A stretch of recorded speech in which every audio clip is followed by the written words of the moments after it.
I'd just like to thank you, George Kavassilas, for agreeing to talk with us today in this beautiful part of our planet, Earth,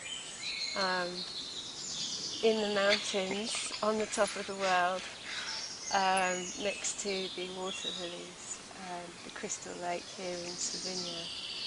So what an inspiration. Sure is, yeah. To start, actually, my questions for you. So I'd just like to start by thanking you for sharing the fruits of your personal quest with us, because you've taken all these different bodies of wisdom from how I see it and integrated them through your own quest of your heart.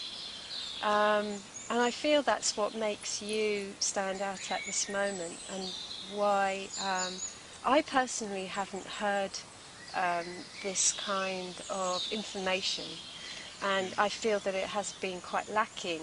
So when we heard this, I mean, I'm an astrologer, so when I heard your vision of the universe, it really had such a profound effect on me and my friends too. So thank you for your courage, because I think it's inspired a lot of us to go more inwards instead of seeking always outwards, and to have that courage to speak our truths as well. So. Well, thank you, and I appreciate that. It is an honour and a pleasure, really, for me to be able to do this, and thank you for inviting me along for this interview as well. I appreciate it. Okay. Well, I just want to start with right now, with the moment we're in, that we find ourselves in now. You speak of this time as being unique, Yeah. that we haven't lived this time before, even though, you know, the world and time seems to work cyclically. You say that this is different. This time is different. Yeah. And it's the end of this cosmic cycle. Yeah. So I'd just like to ask you, what makes this time so unique? And what does it mean to be human now? Yeah. I'd say what makes this time so unique would be when these realities were originally created, there was an intention behind creating these realities. And there was always going to come a time when the outcome, the intended outcome of manifesting these realities was going to be achieved. And so when you look back at all the cycles that have been previously, there's a theme and there's a pattern, and there's also a design. And it becomes quite evident that humanity's been on a journey, and we've taken this incredible journey along with this incredible planet, which we call our Earth Mother.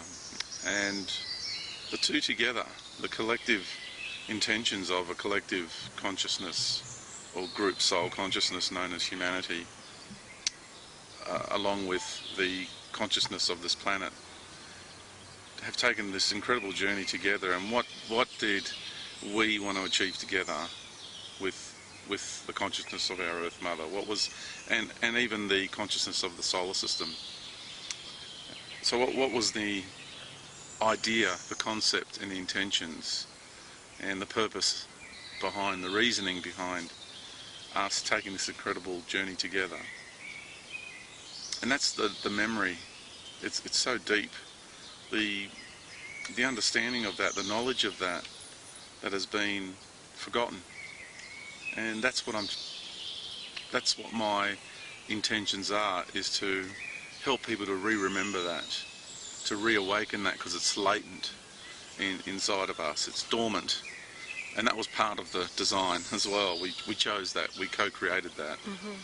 And it was at this point in time along that there will be many of us would step forward and try and help humanity to remember and reawaken. And that's why I say to people, I'm actually not teaching anyone anything new. I'm just helping people.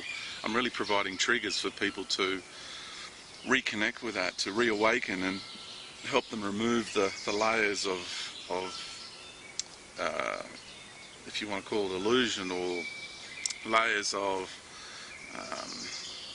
of energetic patterns that are just walls and curtains, and you know, that are stopping us from actually connecting with that and retrieving that knowledge. And because when you go deep into this, you actually, we are this design, we are this purpose, we are this intention, we are this deep down inside of us.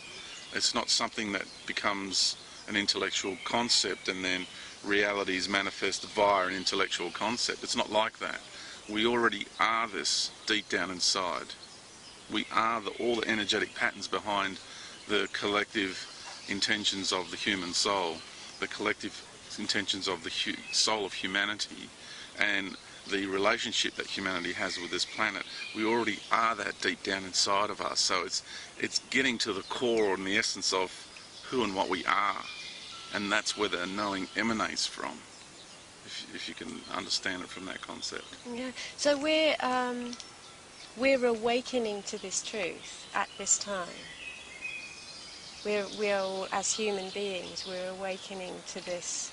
We are. Humanity's gone through this process, and it's just getting to this point of remembering who and what we are, because we are this already. Okay. So we don't have to. It's not like it's not the concept of learning something new. Yeah. It's reconnecting with that part of us that is this. We already are it. I am this already. So this end of the cycle then is really about the liberation of mankind. It is the liberation. It is finally the liberation. It is about reclaiming sovereignty, and you see the collective humanity, our human soul. This planet belongs to all of us. It's a consciousness unto itself, but we're in this together with Mother Earth. This is our domain. So you've got a group of beings who we contracted it from a higher level to come and take control of this domain and dumb us down and strip us of everything and allow us to be tested to the nth degree. So it is now time for these beings to leave, you know, and it's like somebody comes to your home and it's like someone's invaded our home. And they knocked on the door. We originally opened the door and allowed them to come in, and they've just come in and just taken over our home. And the point now is it's time for us to reclaim our sovereignty, to say to these people who have just, you know, disrespectfully just come in and just taken over for their own selfish purposes, it's time for you to leave. Your party is over. And now it is time for you to leave. And that's what Mother Earth is saying too. Like, the energy that's changing is coming from inside. It's from a subatomic level, you know. It's coming from deep within our hearts. So this place is turning inside out. And so the frequencies that are changing, that are rising up from deep down inside and changing everything, Mother Earth's doing it too. So we need to stand up and reclaim our sovereignty, and Mother Earth is doing it as well. So because it's a symbiotic relationship that we have with Mother Earth, it's nice for us to take responsibility for who and what we are, and just voice and reclaim our sovereignty and say, this is our place, it's time for you to leave. Because if these beings don't, then what they're going to find is that the energetic patterns here are actually going to become detrimental to their health and well-being. Okay. It's not going to be good for them to try and stay. Many beings are already leaving because they can't handle the vibrational patterns of this reality. So those who are going to take this journey with Mother Earth and transform with Mother Earth, that's fine. That's what the original intention is. But for those who have other ideas and want to be and behave differently to those energetic patterns, then they're going to be forced out, and they're in the process of being forced out, and it's going to get very difficult for them. So if I have a message for them, it's gather your things, get your things together, and get ready to leave this reality. So is this time now a period of preparation, would you say? It is. Because I feel that even you coming into our lives, and it's because personally I've never had contact with ETs, or I've had contact with a lot of other realms, but not specifically with ETs. I've sensed presence. I mean, I know that they exist, but just the fact that, you can't deny that your reality, that where you speak from that place. And it seems that maybe this information is coming to us now as a means of preparing us for the times ahead, for these experiences that we have actually we've never experienced anything like this before. We have no way of, nothing to compare this to. Yeah, not really in our current lifetimes, besides movies and what have you. So it does get a little bit challenging for people to have points of reference with the information that is being shared, not only by me but by many. So it is preparing people. There are events that will play out, and it does have to do with extraterrestrial life. They're here now. They've always been here, and they're just going to become more prominent and more, they're going to show themselves. They really are, and because they have an agenda, they have a plan, and they need to implement their plans and their agendas. And it's kind of like this it's almost like a game. It's almost like a tussle that's going on between these off-world empires and the ones that are, how they're pulling the strings on this planet already to control humanity. Did you find it hard to speak publicly about this? Because many people know this, but they fear speaking about it publicly because of ridicule. Because whenever you talk about ETs, there's a level of people that they just don't go there.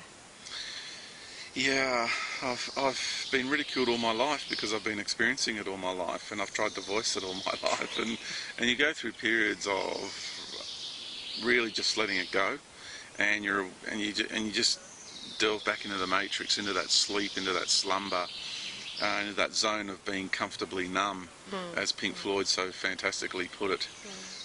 So it really, I had periods of when it rose. I'd had enough, and I would voice, and then the backlash was incredible, and then I'd think, well, it's causing more harm than good, so I would go back into that state of being comfortably numb and into that slumber and into the matrix, and I would do that for a while, and so it was just cycles in my life. But what I found was, as I started getting into the last 20 years and the last 15 years, and especially in the last 10 years, it was rising up inside of me. Like I said, everything's changing from within. So you could not say it. I couldn't not say it. I got to the point where I was saying it everywhere, and it was really creating a lot of issues in my life. And like, I used to live in the Adelaide Hills, and there was in the country area, and there was a pub there, or a bar, whatever you want to call it. And I used to go to the front bar of that pub there, and tell all the locals there that I was being taken by ETs and interacting with ETs and being taken over to the US and underground bases and explaining the reptilian agendas on the planet and the greys and it was just crazy. And I was explaining religions, and they just really went to town on me. They really thought I was deluded, and used to ridicule me quite. I'd walk in even with my kids, and it's delusional George, you'd hear the voice ring out from inside the pub. So it was, the ridicule was incredible. But what was interesting too, there was the odd person who would come up to me in private and say, I feel those things that you're sharing. Yeah, they would say that to you. Yeah, they would in private. Yeah. And it was quite interesting too, because there was one stage when I was getting a lot of abductions, and I'd have all these marks all over my body.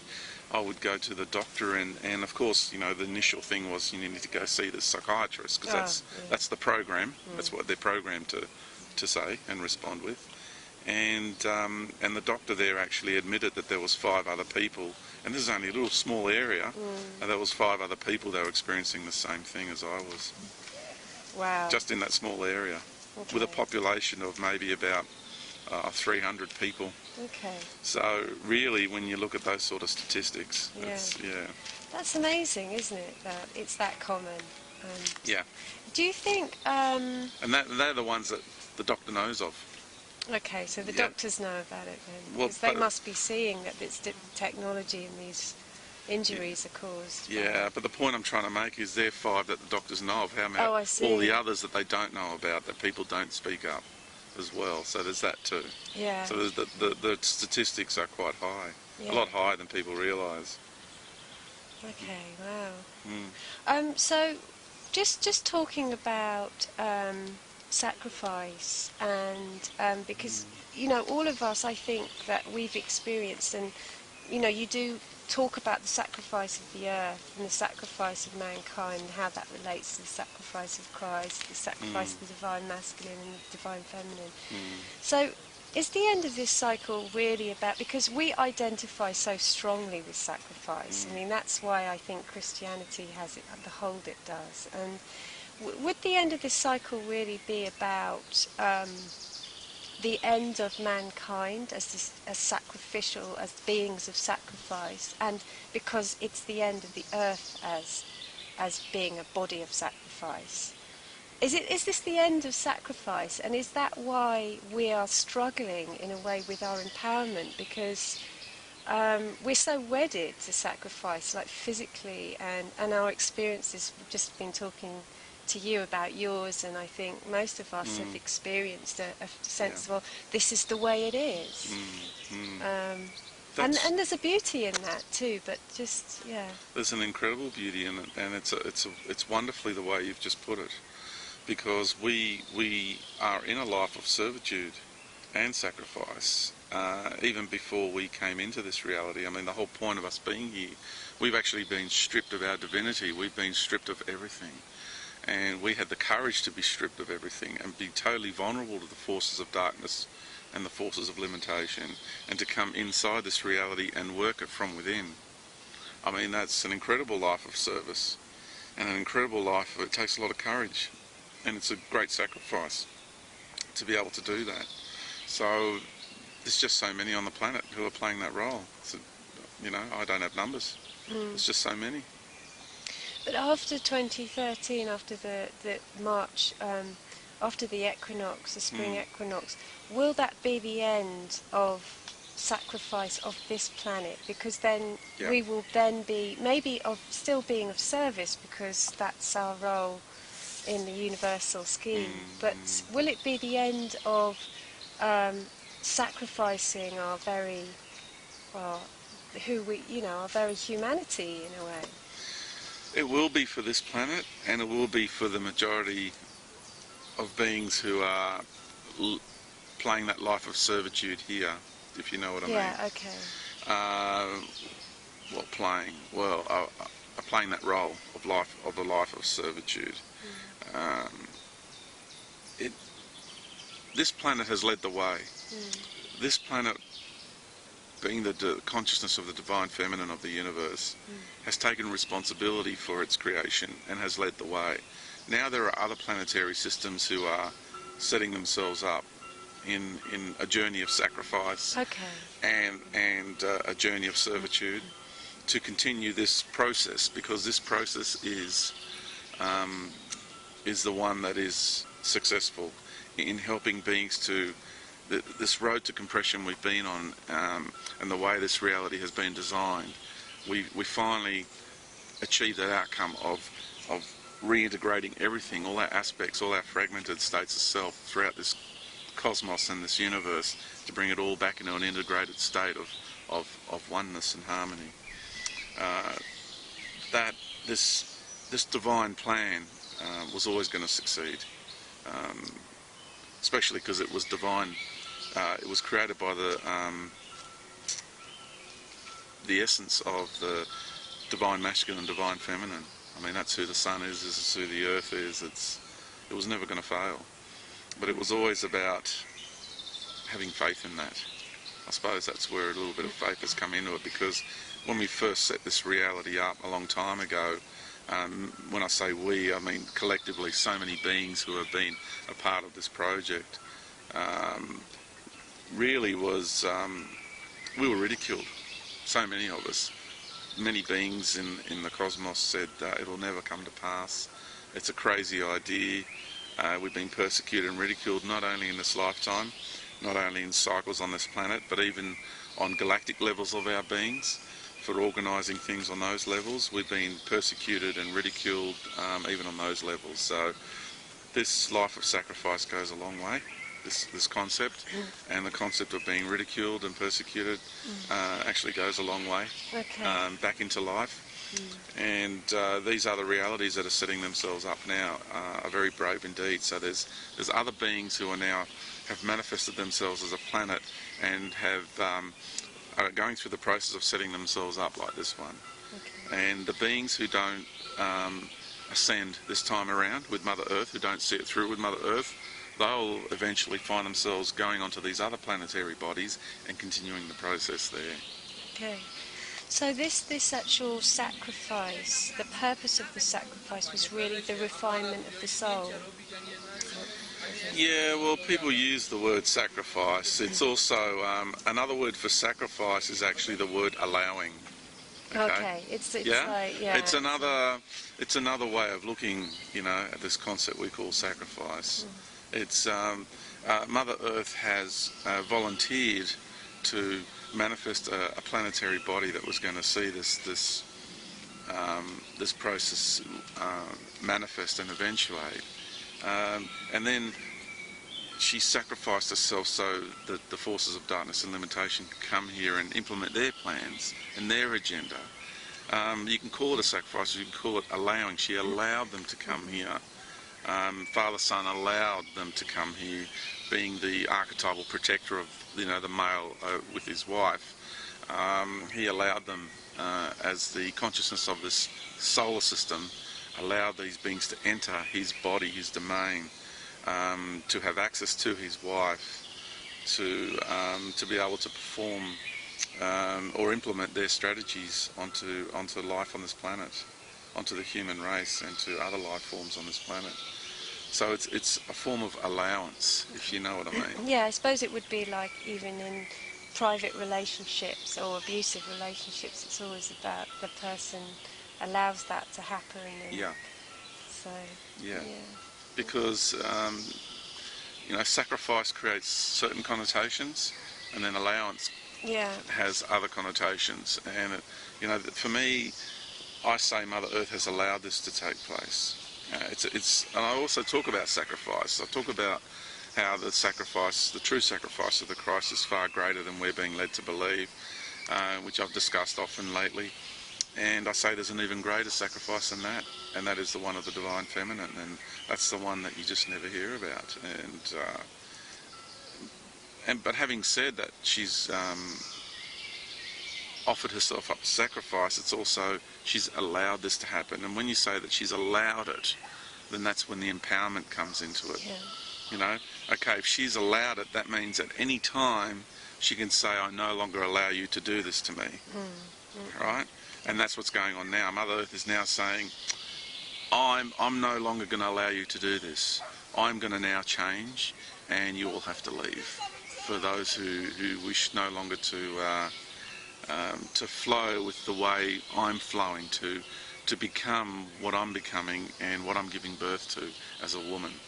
So that's to me is how the feminine is now empowering herself once again. She's stepping out from behind the curtain. That's why the women of Islam wear the veil. That's why nuns cover themselves up, because that is the feminine that's hidden behind the curtain, hidden behind the veil, and that secrecy. And now it's time for the woman to step out and reclaim her sovereignty over her domain. This is her body. We are all guests on her body. So we will finally see sovereign men, sovereign women in our lifetime. Yes, we will. Well, that will be something. Within the next couple of years. Okay. Okay. It'll be very intense over a short period of time. Yeah. A lot of people feel that it's going to go over a much longer period of time. I don't see it that way, and I don't feel it that way. I will openly admit that I could be wrong about it. But when I feel into the forces of darkness and the forces of limitation, the way I know them, the way I know my darkness within, the way I know my history in this universe, I don't see them letting go easy. I see them holding on for all they're worth, and then eventually it'll just flip in a very quick period of time. So I can't see it being drawn over 20, 30 years. I feel the big squeeze right now, and it's squeezing until eventually it just gives. Would you say that this time is a bit like a karmic clearing phase, this time that we're in right now? Because, and something else that really I remember is when you say about the battle of the attention, of awareness, because that's something that I can really relate to, because it's like you talk about the Christ light, and I think you can recognise that and feel connected to it, and during the course of the day it's the awareness, and it's often the emotional addiction, or it's an emotional, but yeah, just wanted to see how this, because that to me seems related to karma, and I just wondered how you saw in your vision karma, and how that relates, if this is a time of intense karmic clearing. We began in a totally balanced state, and then as we journey into the universe, we implement positive charges and negative charges of many different flavours, be it male and female and dark and light and positive and negative attributes, and they have many. Duality has many different flavours, and so karma is just simply going out of balance and then returning to balance. Okay. So when you've got karma, it means you've got charges, be it positive and negative, in different attributes or different archetypal personalities within oneself. And within each of those, you've got different states of balance, be it positive and negative, and so we're re-attaining balance in all those different attributes that we have within ourselves that make up our personalities. Okay. Yeah. And that's really all karma is. Okay. It's just the attainment of balance once again. Okay. Yeah. Well, great. Now I'd like to talk about stars. Stars. Yeah.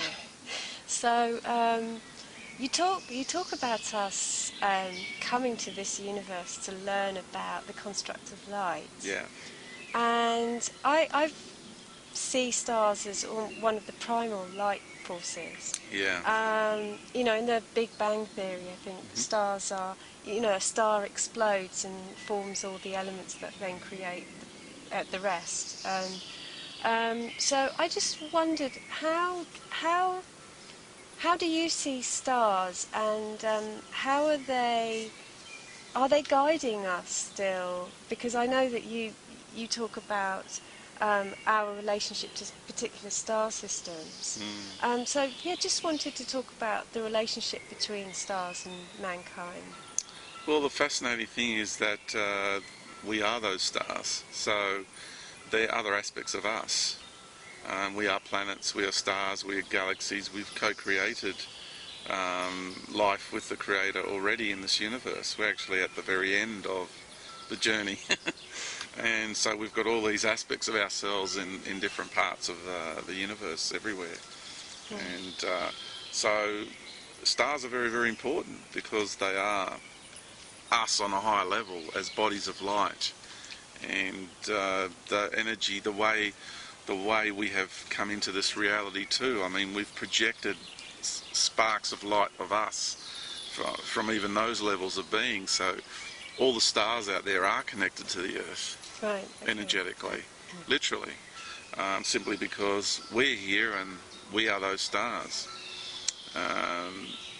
So energetically we are. It's an incredible connection, and because this planet is a microcosm of the macrocosm, so all life out there being represented here.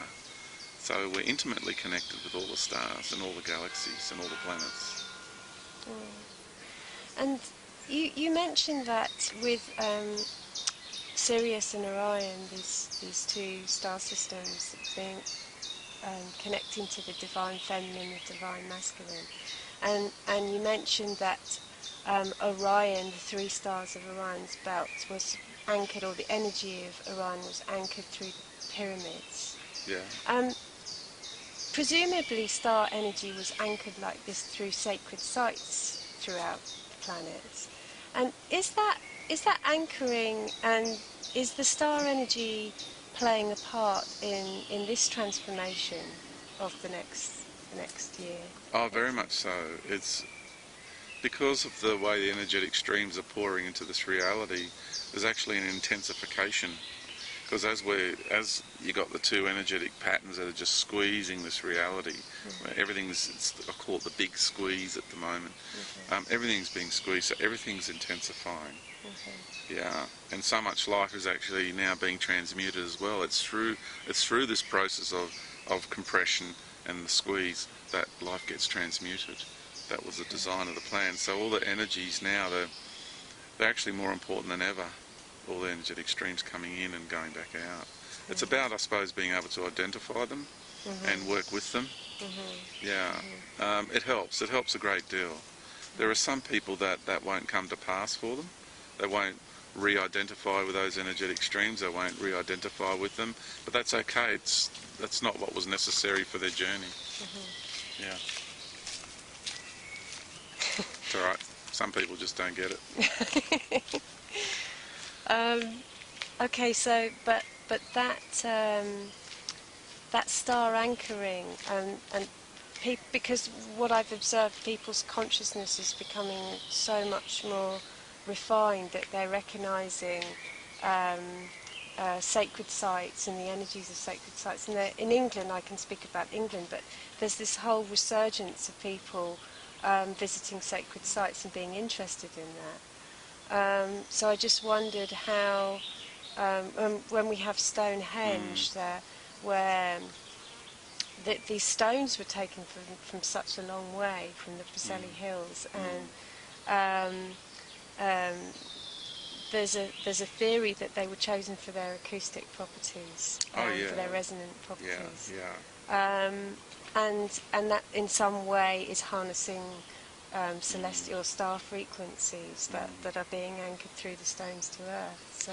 But yeah, and I see Stonehenge as a bit of a calendar as well, and it's very much connected to our sun. When I stood in it, I experienced a lot of solar energy, and I saw it as like a time scale as well, some sort of calendrical construct. That was just my experience. Yeah.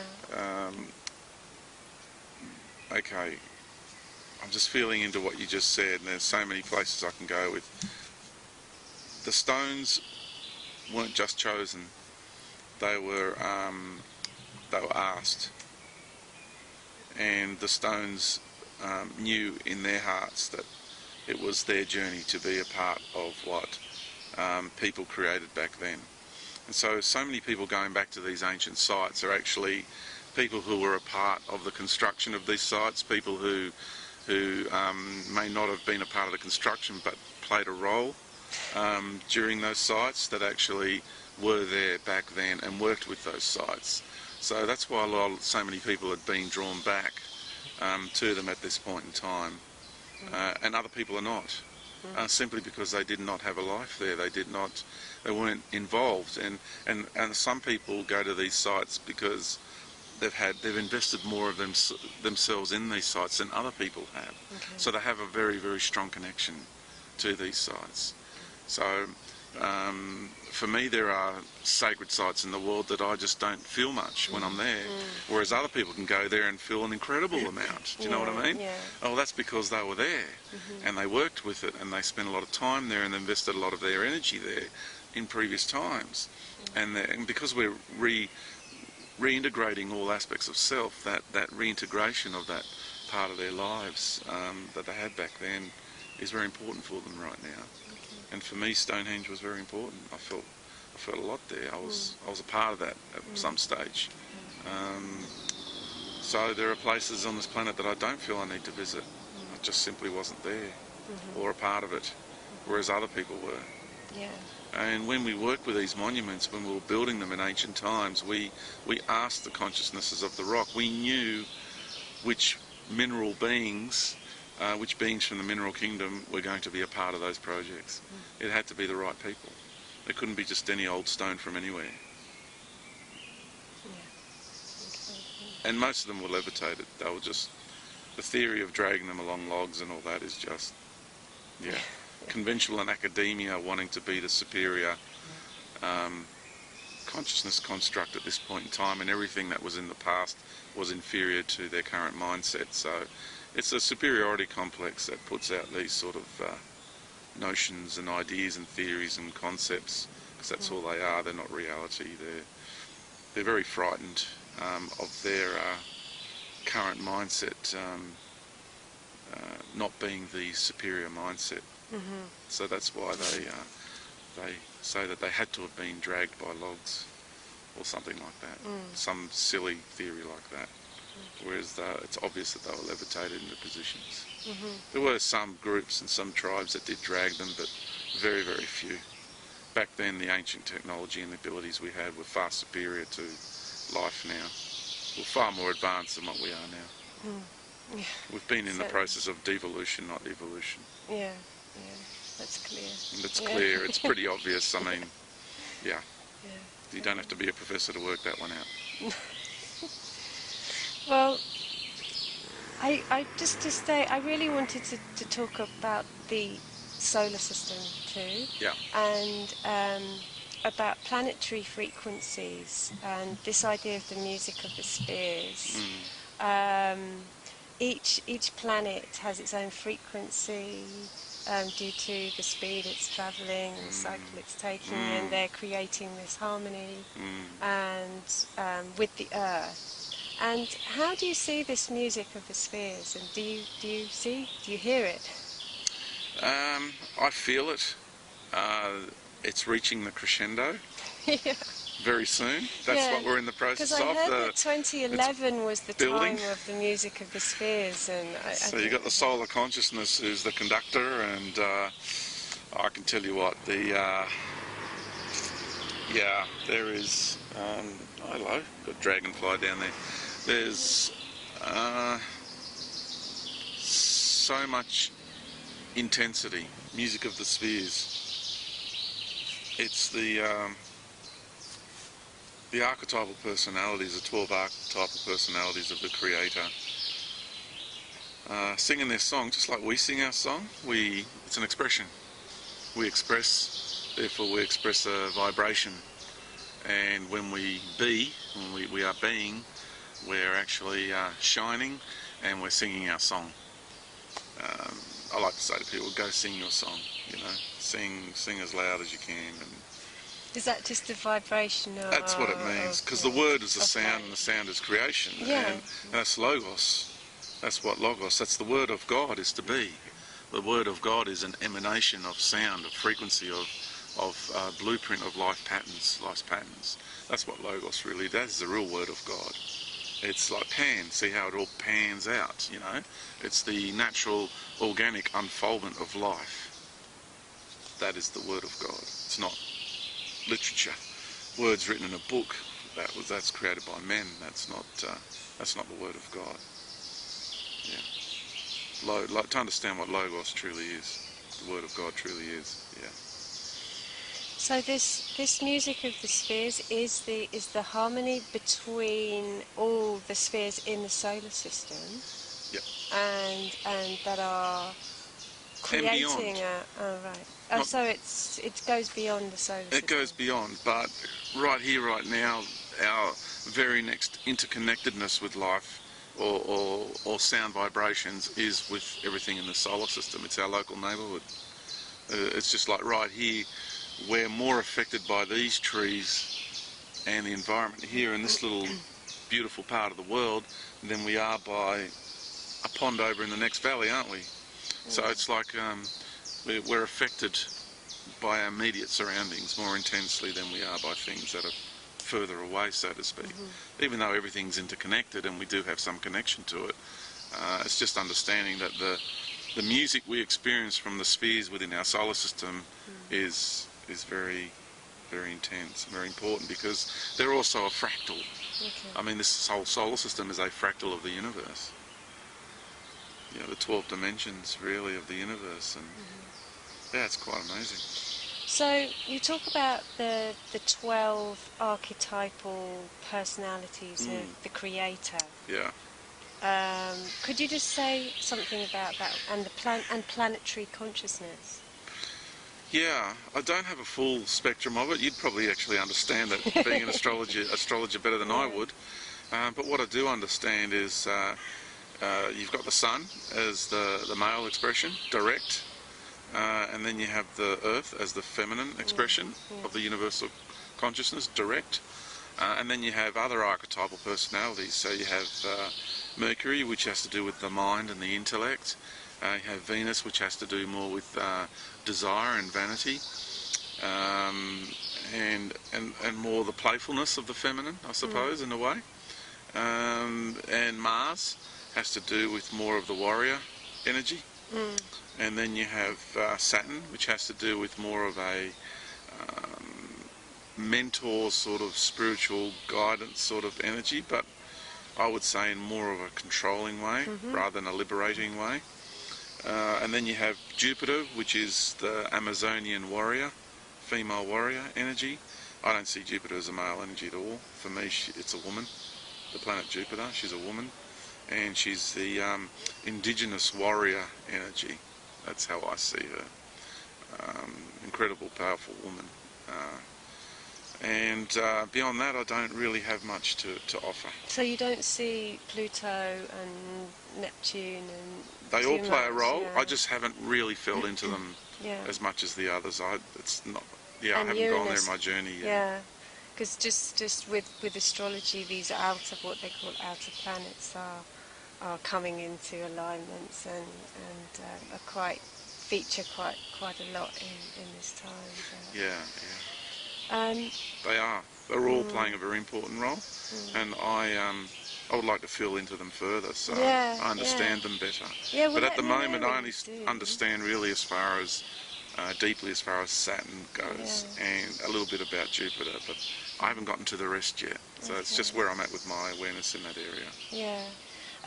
Because you mentioned the asteroid belt in one of your talks coming from a war. Is that between Mars and Jupiter? And Jupiter, okay. Some people call it Maldek. Different cultures have different names for it. But it was a being that unfortunately died a death during a war. So I don't remember the full scope of that personality. I don't. I'd like to share it, but I don't have it. Yeah. Okay. Great. Thank you. Well, really, that's all the questions that I wanted to ask you, and I wanted to ask really what your message would be to humanity, because from what I've observed, people are sensing an opportunity or feeling an empowerment, but are also caught up in a very intense time as well. And I wondered what would your message be to people at this moment? Yeah, my message would have to be that over the next little while, I'd say year and a half, the changes are going to be quite dramatic, far more dramatic than people are willing to come to terms with. It'll be a shock to a lot of people, just how intense it's going to be. What I say to them is, more importantly, to trust how they feel deep within themselves. I can't tell anyone what to do. We can provide counsel and guidance, but that's as far as it can go. And if people want to, there'll be many avenues and paths that will be on offer. So it'll be up to them which one that they choose to take. It will be, there'll be many. You can generalise and group them into main energetic patterns. I'd like to talk about the great cycle of precession of the equinoxes, which you call the cosmic cycle.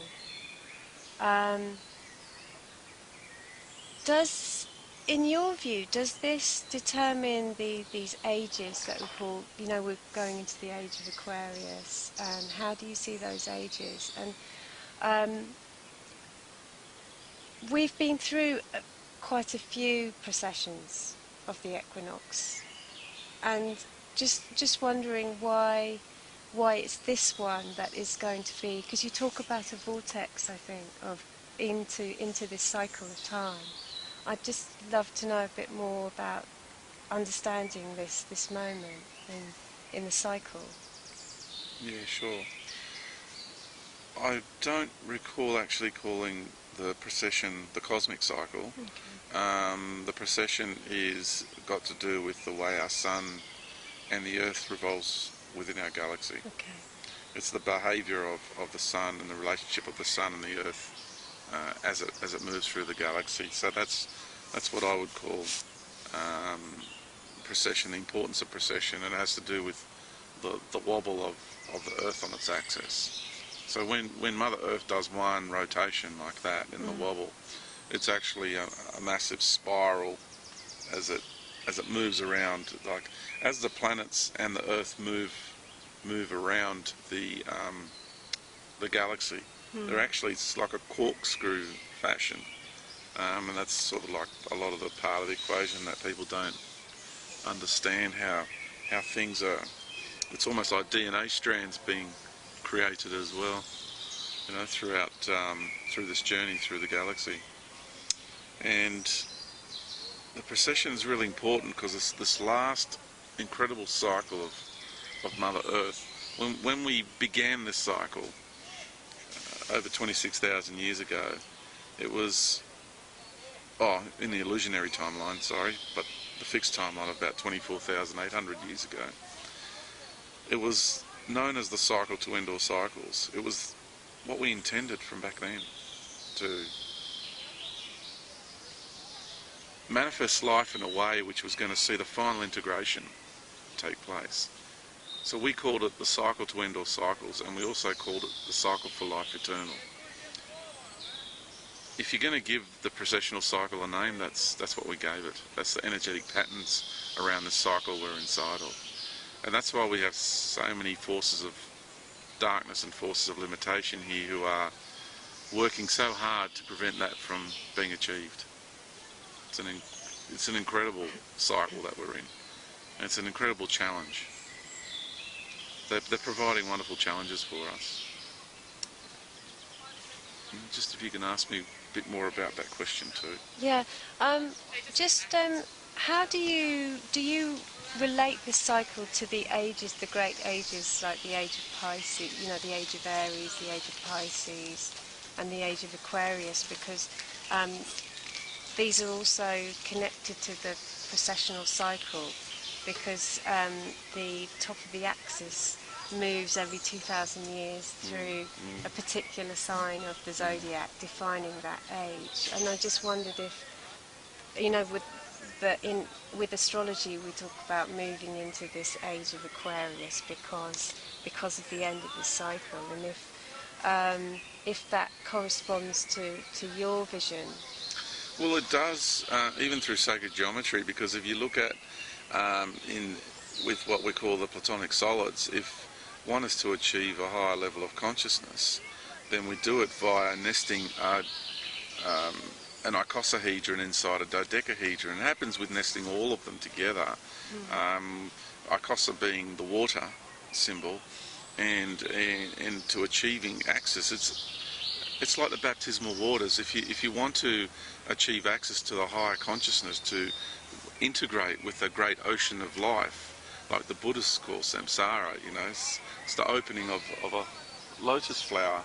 It's wonderful symbology we have right here with us in the sacred waters. It was, you know, when Arthur returned the sword to the Lady of the Lake, it was, you know, the knowledge being returned to the sacred waters. And on this planet, it's the divine feminine that grants access to these sacred waters. So 2012, when you look at the dates of 2012, it's exactly that. It's Icosa and Dodeca together. So entering the age of Aquarius has to do with re-entering into the sacred waters, is once again reconnecting with the Great Spirit, with the great ocean of consciousness and awareness. So it's very symbolic. It's spot on.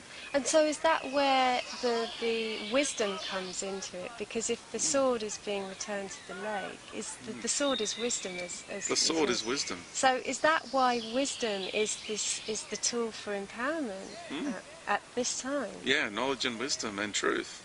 There is only one great truth in the universe. Even though people like to, you know, speculate that all truth is relative, We can go on for a long time in that discussion. I've done it so many times before. You know, they like to play that because that card, because then they can. You never actually get your hands on anything tangible then. Everybody's always floating in the sea of uncertainty and having their own individual little perceptions of what life is. But when you reconnect with that great ocean of life, when you reconnect with those sacred waters, you reconnect with the all, which is what I've experienced in this lifetime, and you realise that there is only one great truth. And that's the way things are. That's what truth is. It's just how things are. And the universe is structured in a particular way. And we all exist beyond this universe, that we are infinite. And you just reconnect with life and the knowledge of life and the real truth. And when you wield that in this reality, which is full of lies and illusion, you cut through the lies, you cut through the illusion, and that's why the truth hurts. Because someone's ramming that sword into you in that moment. And it's like, ugh, when we're trying to be deceitful, or we're trying to be egotistical, and we're trying to impose illusions on people, someone will just fire this real direct truth at you and tell you exactly what you need to hear in that moment, and it's painful. It really hurts, because they've just driven that sword into you and into your ego, basically. And that's so important. The age of Aquarius is perfect. What better way to achieve that than the age of Aquarius? It's exactly what we're entering. We're re-entering the sacred waters of life. Wow. And you mentioned in one of your talks that everybody present would be using their wisdom. I think you mentioned that, and that there was this awakening of wisdom, that people would be using it in this time. And it just seems to be making sense to me now you've explained it, that as this sword relating to this time that's entering the lake. And so will we have to step into our roles as these beings of wisdom? Well, yeah, because it'll rise up inside of you. You'll be left with no choice, basically. For some people, they don't have a big role to play, for example. They don't have a great deal of responsibility in this lifetime, but there are those of us who do. I'd much rather be just sitting at home doing some gardening and not worrying about too much. You know, seeing my children on a regular basis and having a good time with my friends, and I'd rather be doing that. But here I am. Mind you, it's a beautiful part of the world to be. It's not so bad to be. But to have to travel around a lot, live out of a suitcase, and to have a very grueling schedule, there is an arduous side to this process. Surely there's a trade-off. Look at this beauty we get to experience here. But it's hard work, but I have to do it. I can't not do it. This is my path, this is my journey, this is my responsibility, and this sense of responsibility and obligation comes from a soul level. It's so deep. You realise I call it the great work. Everybody has their great work, and this is my great work. And I suppose some people's great work could be staying at home with the kids then. That's it. It's no judgment. Yeah. Everybody needs to follow their path, and that will be all the right notes that create the right melodies, that create the right symphony of life in this reality. All anybody needs to do is just be. I'm just being, you're being, so you get to ask me these great questions because you feel obligated to do so. And yeah, there's no pressure on, people don't have to do what we're doing. Yeah, I think I found when I first heard your material, I think I was simultaneously very inspired and also slightly demotivated, because I felt so connected to this purpose, right? I've got to get out there and do my thing. And then there was a slight, I think when you said that it's already written and that this is just going to happen, and I just felt, I might just stay in bed today. There was just an element of that demotivated me. Yeah, a lot of people feel that that's what I'm doing. I'm disempowering people and demotivating people, and it's actually quite the opposite. When an ego first comes across, including my ego, when I first came across this level of information, I felt like just staying at home, and what's the point? You throw your arms up in the air and go, couldn't be bothered. What's the point? It's already happened. Yeah. And that was my ego really struggling with the concept of the future's already happened. You see, our egos don't like that concept. Because hang on, I'm meant to be in control is what the ego says. And, you know, an ego's not a bad thing. Egos are so important, we wouldn't be who we are without them. So for me, ego's not a dirty word. As an Australian or New Zealand band Skyhooks used to sing, ego's not a dirty word. It's true, it's not a dirty word. Egos are who we are as well on this level of reality. So it's about embracing our egos. What's important though is not to allow the ego to control your everyday life. The ego needs to surrender to the greater aspect of self. And once you can do that, once you can get the ego to surrender and work with the greatest essence of self, then everything's flowing synchronistically. Then you have this experience in this reality which is just totally wonderful. The shift that happens and the way you experience life just changes. And you move through the matrix and incredible things occur. People call them miracles, but it never ceases to amaze me. You get to a point where wonderful things, you don't get so surprised by it, but they never cease to amaze me. Every time I have these wonderful synchronicities, these wonderful experiences, I'm always amazed by them. Life is, what's going on here, what we've created here is just nothing short of genius. It's pure genius. When you really take a step back and you look at what we've created here collectively, it's genius. Yeah. Yeah, it's just something to get a handle on, being part of this creation, but it being inevitable, I think. Yeah, but, well, that's the challenge. That's where it. wisdom comes into it. Have you got what it takes to have the knowledge of what's to come and then continue to live your life? So you're walking between worlds. You're walking between future timeline and present. You know, you start walking between different realities.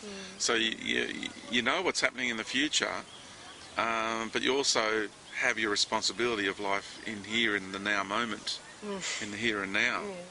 And it's about it's about having the ability to traverse timelines and traverse and walk between worlds and dimensions and even universes. When you understand that you exist beyond this universe. Not as good at that yet as usual.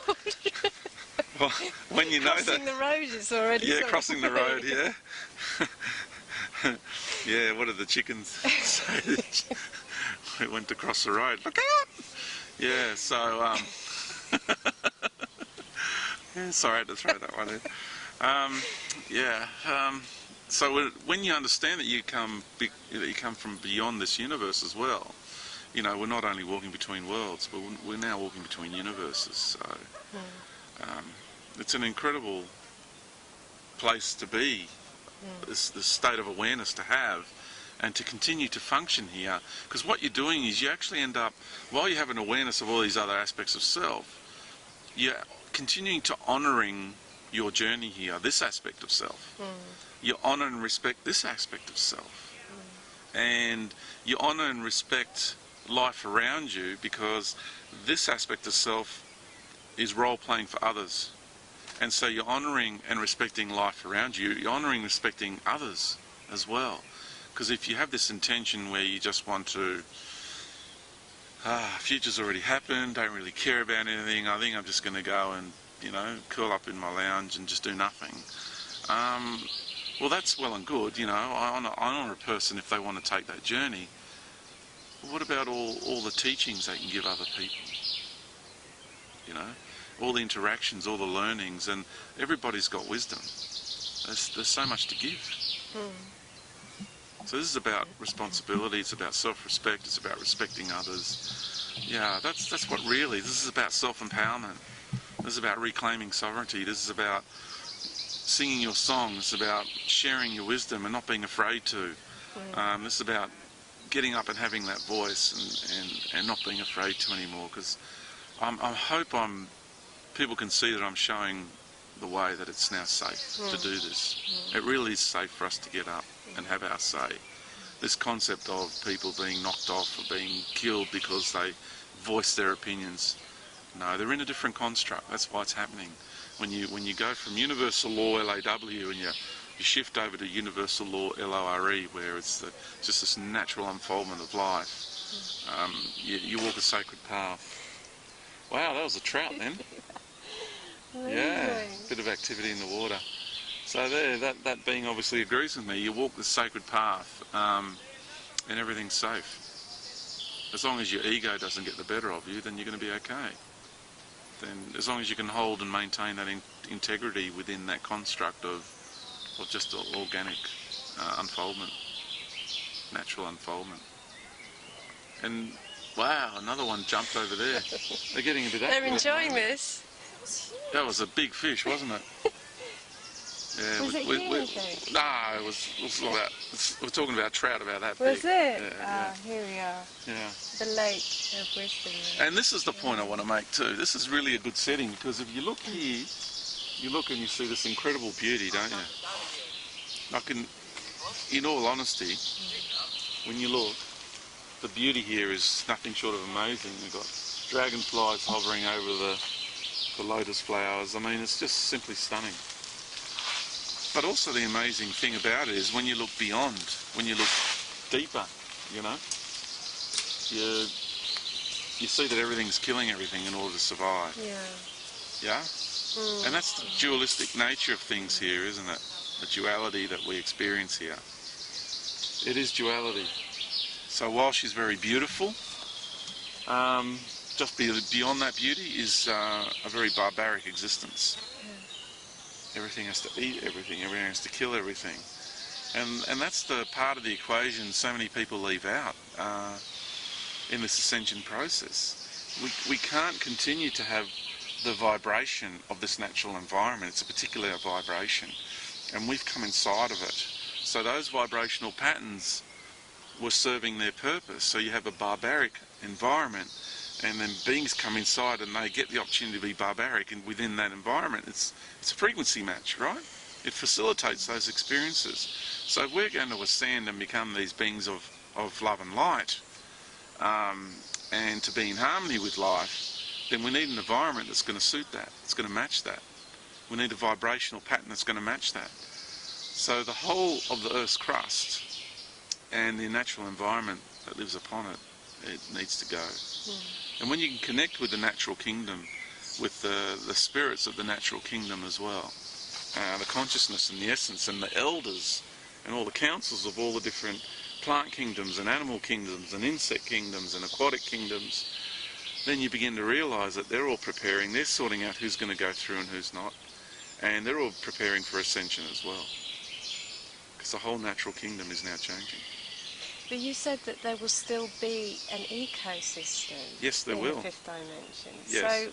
So will that be a sort of, how will that be similar to this? But, it will look like this to a degree, but everything will live off light energy. Nothing will consume, because, you know, you look at the human race, you say we are consumers, right?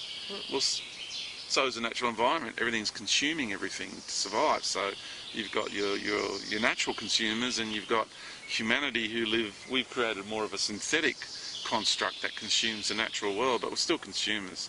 So they're consumers, and everyone's consumers on this level of life. So the whole vibration of life needs to change, and a natural environment in those high vibratory levels, or the one that we're metamorphosizing into, everything just lives off light. Nothing kills anything else. Nothing consumes anything. We don't eat. We don't need to go to sleep. They're all functions of duality, you see.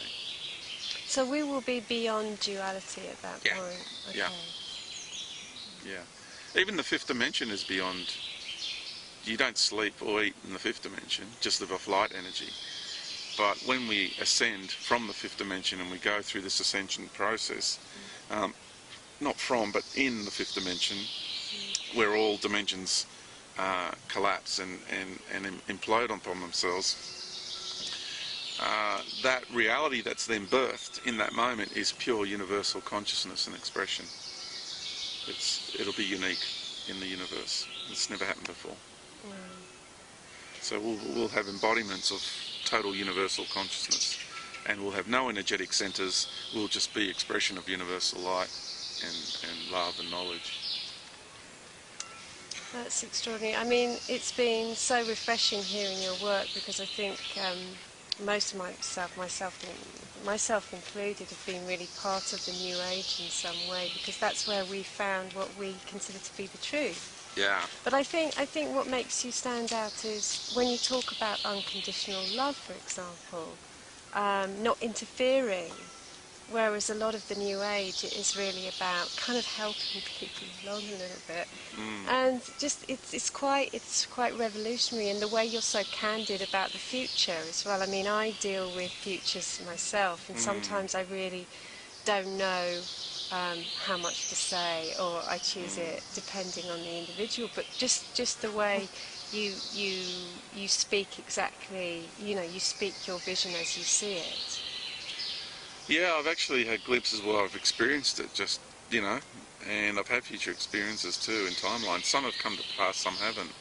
And the ones that have come to pass have a particular feeling about them. The ones that didn't come to pass had a different flavour and a different feeling about them. So, yeah, I'm looking for the right words, actually, because it's so... these greater concepts of life, to actually put them into words is a very challenging thing to do. You can look at it like this, because I'm very, very honest and very open about, my expression and my expression of life. And so you can look at it like this. Either I'm totally deluded.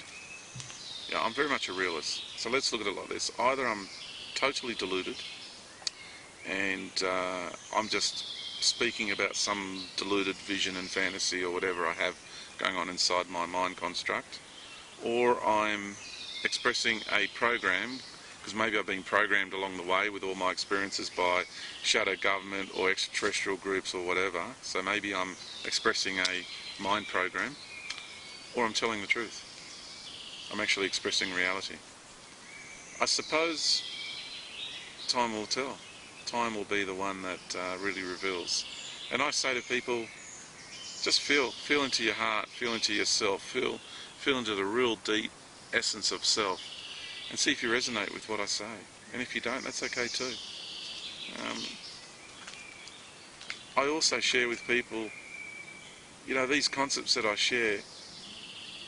When I talk about the essence of Mother Earth, the consciousness of Mother Earth, that always seems to be left out of the equation in people's contemplations, in people's equations, in people's concepts and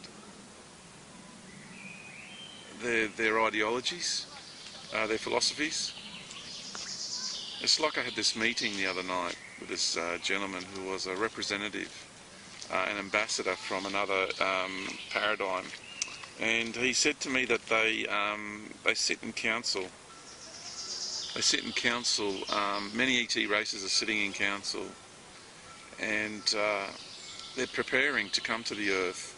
Some are already here, like himself and others. Other races have made contact, and within 10 years, they're going to clean up the Earth and reintroduce humanity back to the galactic community, and they're mentoring humanity at the moment. And I said to him, they've got great technologies which are going to help us out and all that. And I said to him, okay, so tell me this, when you're there and you're sitting in council with all these races and these big councils and very important beings and everybody's all good intentions, they want to help humanity and all this, represented in these huge meetings is the consciousness of Mother Earth there in council with you? Is the consciousness of the sun, the solar system there with you, present at those meetings?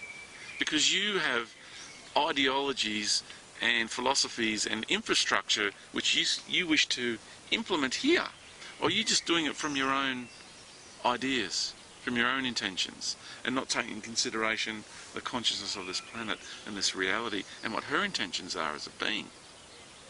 Do you get the point I'm trying to make here? That's the issue. This is what I take to task with these extraterrestrial races and their paradigms. They might mean well, but they're coming from such a limited place of awareness that they're not connected with the consciousness of the planet. They're not asking Mother Earth what she wants to do and what her intentions are and what everyone's soul contract here is. They don't understand life to that depth and that degree. They just have good ideas and they think that their cultural ways are the best way to go about life, and we're just going to go and implement our ideologies and our infrastructure onto this reality. Well, hang on a minute, how can you do it without even asking Mother Earth? Well, it sounds very much like our social constructs as well, doesn't it? As above, so below, somebody once said. Well, we don't ask animals if we can eat them. We don't. When you were talking about Stonehenge, just the fact that these stones were asked. Yeah, it's about asking. It's about working with life together. That's what it means to be connected. That's what it means to be one with life. Just wanted to talk about the zodiac belt, and because you talk about our relationship to star systems, and you know which star system you're connected to. Is the zodiac belt, are the zodiac constellations, are they star systems in that sense, or that we are also relating to, or do they have their own agenda being part of the ecliptic on this line? Yes, the way this reality has been constructed and the way the intentions from out there have poured in, it's the way the energetic streams come in. And the construct, when I talk about the 12 archetypes of the creator, archetypal personalities.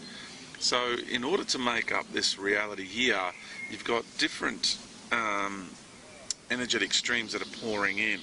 It's kind of like when you want to create a symphony, you've got different notes and different melodies, or you want to create a cake or whatever, you've got different ingredients to make up that recipe, which brings about the end result. And so all the different zodiacs are archetypal energies, and like the Leo, the lion, I've got Leo in me, and obviously so I can have some of that courage and that bravado and that kind of energy to get up and say my piece. Hence I needed Leo energies in this lifetime. So it all plays a role. Everything's connected to everything, and so everything counts, everything has a role to play. Because in astrology, the time of incarnation, in some way, doesn't define, but it speaks of the nature of your incarnation. Yeah, it does. And so, do we choose that time of birth? Yeah, we do. And we take the universal properties of that moment? We do, because like you talked about it as the music of the spheres, the way things are coordinated in that moment, it's the frequency patterns on the planet in that moment.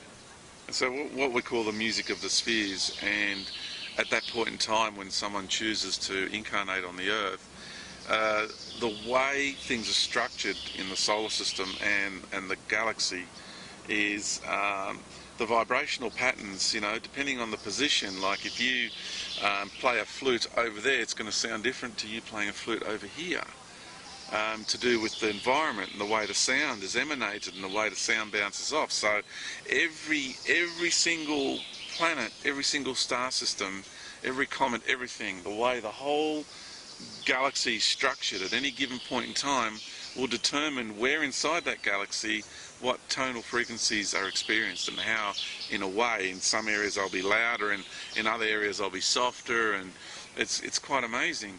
And so when you choose to incarnate on the planet at a particular point in time, you think of this being the microcosm of the macrocosm. So all those energetic streams that are pouring into this reality has everything to do with the moment we choose to incarnate, and even the location on the planet we choose to incarnate. It's so important. It's got everything to do with it, because in that moment, that moment of conception, not only between the man and the woman, but not only between our essence, when we project from the core of the sun to the core of the earth and into the core of our incarnational construct, that moment of conception there as well. Wow, those harmonies in that moment then are the foundational frequencies for that lifetime. Wow. It's really, yeah. And that's the music of the spheres that's been forgotten. That's poetry, isn't it? It is. It's if you could see the amount of energy and the energetic streams. I'm only getting glimpses now as I'm talking to you. I'm seeing it from all those perspectives and seeing all the energetic streams pouring in, and the symphony that is being created in that moment when a being is born on the planet is, you know, I'm having problems verbalising it. It's phenomenal. Wow. There are no words really to describe it. I'm struggling to find the words, to be honest. Yeah. It's like a unique unique melody of it. Yeah, melody, harmony in that moment. Each life is unique. Each moment is unique. Right now, this moment we're on the planet, we actually pre-organised to come here and have this conversation here because we're harmonising our harmonies, our resonance, our songs that we're singing here together, and the conversation is creating a harmony, the expression of the information we're sharing. It's like acupuncture on Mother Earth in this point in her body. It's and we're harmonising with the lake and everything. It's just perfect. So sometimes we're not aware of what we're really doing. No. Is it because you talk a lot about what people are doing when they're sleeping? And, you know, sometimes we are really activating or energizing or balancing, and we're not really even aware of this role that we're playing. No, our awareness is, and even mine, is still so limited. Like just explaining those frequencies and harmonies, I just got a glimpse, and I've had to let go of that because I was being overwhelmed energetically and emotionally. It was hard for me to verbalise. So I've had to let go of that. So I've let go of those energies. Now I'm in a different vibrational pattern. Yeah. Our awareness is so minuscule at the moment. It really is. A tiny drop in the ocean. Yeah. Amazing. Wow. But when you get to these higher levels of awareness in the universe, to have that all-knowing is phenomenal. To feel life, it's a fullness. You experience a fullness. We no longer have that emptiness within. We're really experiencing that fullness from within. Is it the case that really there's only so much we can actually take of that? Because sometimes I do feel like, it's blowing my mind, and It is. At the moment it's so much, but soon we're going to morph. It's going to be okay, because this aspect of ourselves is merging with the greater aspects of self. And it's that merger when it happens. So we're getting closer to that merge. So the aspect of self that's here, the ego of George, the personality of this one lifetime, I'm getting closer. So I'm getting more tastes of it. I'm experiencing it more often, and I'm coping with it better all the time. But I still can't hold that charge for a very long period of time. Like when I do my talks, for example, an all-day talk, I'm holding a large amount of charge. There's so much more of me present in that moment. I do it for so long that I actually get really tired the next day, because my physical body, having to cope with that much energy at this point in time, it's not coping too well with it. Yeah, I was going to say that we, you experience this expansion of consciousness, but we're still in these quite frail human bodies that we have to. They call the shots really at the end of the day, don't they? Well, yes and no. Yeah. We feel like we're limited by them, but our bodies need to be still limited because we're still inside the matrix of limitation. We can't morph yet. We're morphing, but very slowly. And sometimes we take a big leap, and then we sit there for a while, and then we take little steps. Sometimes we take a few steps backwards. But we're always moving forward in the end. And really, it's going to get to the point where we're just going to be released from it, and we're going to morph. And it's going to be a very, very incredible experience. And we'll be able to hear the music. Oh, constantly. Yeah. Of every person's unique symphony. Yeah, you'll be able to hear it like that if you like. You'll be able to hear it in many different ways, because there's so many levels of energy, so many harmonies and frequencies of energy happening on so many different levels. So you'll hear it through colour, through sound, colour sound. You'll hear it through emanation of expression of spirit sound. There's many different levels of sound that you'll be able to experience life on. Yeah, it's not just one level. It's a whole harmonic series of expressions taking place. Okay. Yeah. Well, I just have another question about Australia. Australia, yeah. Because it is quite, it's a very ancient land, and it has the song lines. I wanted to ask you about that, but also you did mention in one of your talks it was something was happening there at the moment, and there's quite a lot of conscious or very unique conscious visionary speakers like yourself coming out of Australia, and I just wondered, what was it about Australia at the moment? If there's anything I could understand about Australia, is that it's the oldest piece of crust on the planet. It really is. It's the oldest. The fossils in the Flinders are the oldest on the planet. It is the birthplace of life. I know a lot of people like to feel it's Africa and other places like that, but the land is the oldest in Australia. The Australian Aborigines are uniquely different to every other human on the planet. I would say if there's any race of peoples that are the oldest and have been with Mother Earth the oldest, it's the Australian Aborigines. And that we've all come from the Aborigines. That our galactic families through time blended our extraterrestrial genetics with their genetics to create the human form we're all in now. So they're our ancestors, really. They're our cousins. And it's ancient land, and it's kind of like full circle. You know, those of us who are in Australia, we kind of gone full circle, I would say. We're back to where it all began. Yeah, that's my understanding of it. Other people will beg to differ with that, but it's just how I understand. Okay. Yeah. Very old place. I mean, when you go to Australia and you stand on the land, which is interesting because you can go to somewhere like New Zealand, which is so young. So you've got the oldest and virtually the newest right next to each other. It's quite fascinating. And but when you stand on the landmass, the vibration of the land itself, you know it's ancient, so old. Yeah.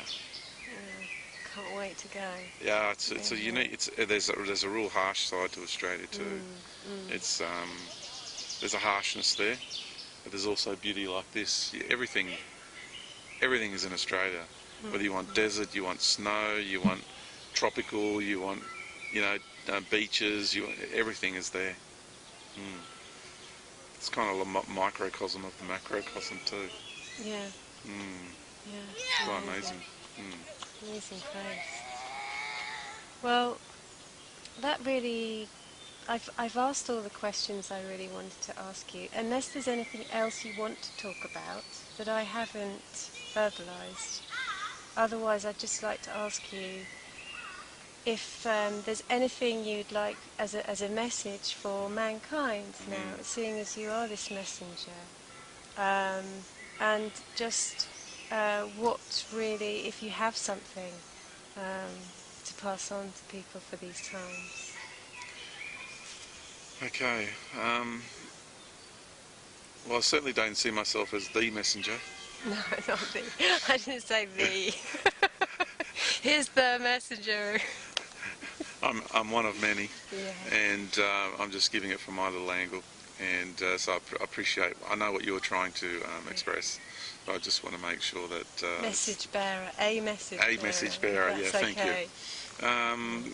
So it really comes down to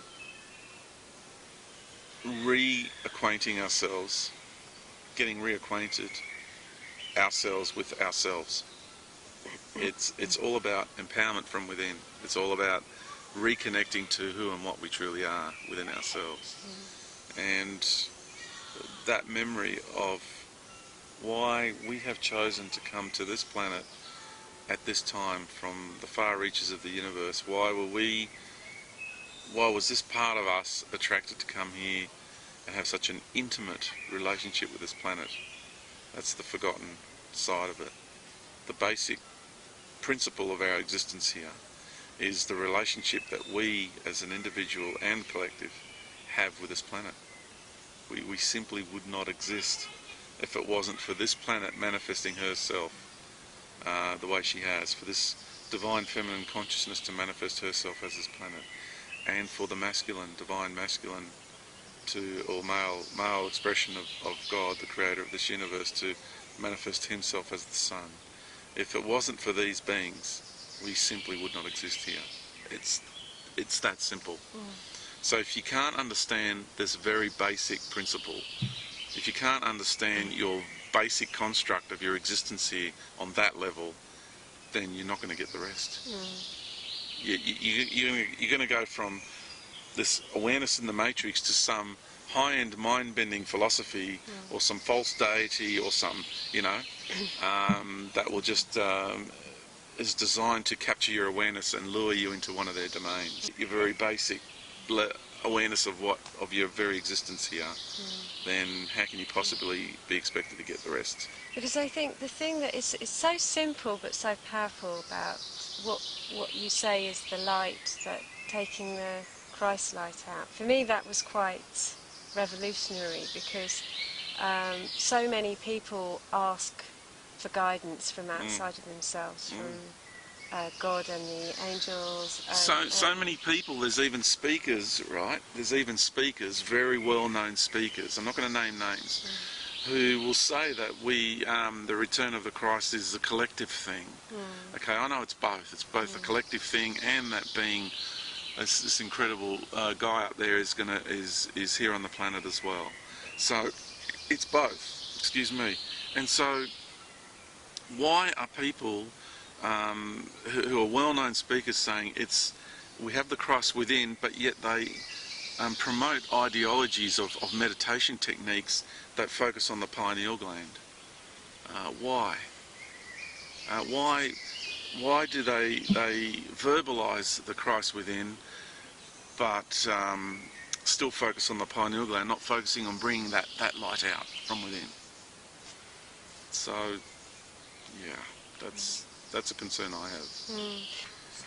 So what I say to people is, bring your own inner light out. Get into that Christ essence, that seed that's sprouting, that lotus flower, as Buddha, who's Christ anyway, said, open that lotus flower. That's what we're doing. We're opening our lotus flowers. We're that little mustard seed, that little spark of Christ consciousness that was planted within our beings when we first entered this universe and became one with God. It's time for that seed to sprout. Get in there and pull that light out and shine who and what you truly are. And don't be afraid. The time of fear is over. The domain, the rule over this domain, and the age, I would say the age of the controllers, the age of beings who have been controlling this planet is over. It's finished. And this is our planet, and we are reclaiming our sovereignty, and we are reclaiming sovereignty over our domain. And Mother Earth and the Divine Feminine is reclaiming sovereignty over her body and her domain. And it is time for the others to gather the things and leave. And we just need to get out there, step out, and like Shirley MacLaine said, step out, go out on a limb and make it happen. Don't be afraid. Don't be afraid to be. Well, I think that's the perfect place to end this, and I really want to thank you for really allowing us to spend some time in your universe. Because it's really just to see this universe and to be in this universe has been truly an education. I mean that. Yeah, and me in your universe. Yeah. Yeah. So, thank you for allowing me to spend time in your universe here today as well. Yeah.